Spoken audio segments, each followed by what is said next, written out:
Dear friends, अस्सलाम वालेकुम। मैं मोहम्मद ज़ाकिर, आप देख रहे हैं मेरा चैनल ज़ाकिर व्लॉग्स। आज मैं आपको बताऊंगा कि इंसान खुश कैसे रह सकता है। कौन सी ऐसी चीज़ें या आदतें हैं जो इंसान अपनी ज़िंदगी में अप्लाई कर दे तो वो खुश रह पाएगा।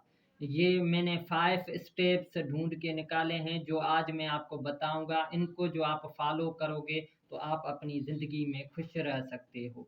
इन स्टेप्स को फॉलो करोगे तो आपकी ज़िंदगी में कभी भी खुशियों की कमी नहीं होगी। वैसे भी मेरी दुआ है कि अल्लाह आपको हर खुशी अता फरमाए, आमीन। नंबर 1 स्टेप पे है कि आज की और आने वाले कल की टेंशन छोड़ दो। जो आज की मीन्स जो आज है वो करो, जो गुजर गया उसकी भी टेंशन छोड़ दो, जो आने वाला है उसकी भी टेंशन छोड़ दो। क्योंकि सोचने से कुछ भी नहीं होगा, जब वो आएगा प्रैक्टिकल होगा तभी उसको हैंडल कर पाएंगे। उसके बारे में सोच सोच के टेंशन लेने से कुछ भी नहीं होगा और इससे अच्छा है कि हम खुश रहें। नंबर 2 पे है, आपके किसी अपने से कोई मिस्टेक हो जाए या किसी आपके करीबी से कोई मिस्टेक हो जाए तो उसे माफ़ करने वाले बनो। क्योंकि उसे माफ़ कर दोगे तो आप भी टेंशन फ्री रहोगे, वैसे भी उसे तो कोई टेंशन होगी ही नहीं। इससे अच्छा है कि आप माफ़ कर दोगे तो टेंशन फ्री रहोगे, आपको कोई भी टेंशन नहीं होगी। वरना उसके बारे में सोच सोच के यार इसने मुझे ये क्यों कहा,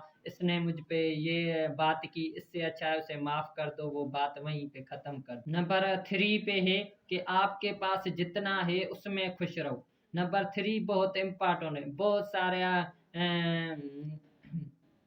बहुत सारे स्टूडेंट्स या जॉब एम्प्लॉइज़ या बहुत सारे जो पर्सन है वो यही कहते हैं कि ये जो हमारे पास है ये कम है, और ज़्यादा है और ज़्यादा है। इससे तकब्बुर होता है। इससे अच्छा है कि जितना मालिक ने हमें दिया है उसमें खुश रहना चाहिए।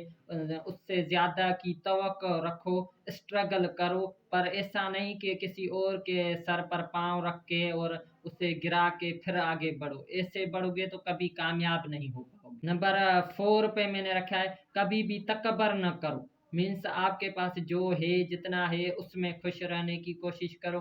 तकब्बुर या हौल करोगे तो कभी भी खुश नहीं रह पाओगे ज़िंदगी में। और मालिक का शुक्र अदा करो। नंबर 5 पे है, छोटी छोटी बात पर गुस्सा न करो। जो छोटी छोटी बातें होती हैं इंसान उस पे जल्दी से गुस्सा आ जाता है, पर उसे कंट्रोल करना चाहिए। वो 2 मिनट का टाइम होता है या 5 मिनट का, वो गुजर जाएगा। इससे अच्छा है उसके बारे में जो तभी कोई चीज़ करेगा तो आगे चल के उसे भी टेंशन होगी, और जो उसने किया होगा जिसके साथ या कहीं और तो उससे भी टेंशन होगी। इससे अच्छा है तभी थोड़ा रिलैक्स समझो और टेंशन फ्री रहो और टेंशन नहीं करो। इंशाल्लाह आप मेरे ये 5 स्टेप्स फॉलो करोगे तो अपनी ज़िंदगी में ज़रूर कामयाब बनोगे। मेरी दुआएं आपके साथ हैं। मेरे पेज को फॉलो करो, सब्सक्राइब करो, शेयर करो। Thank you.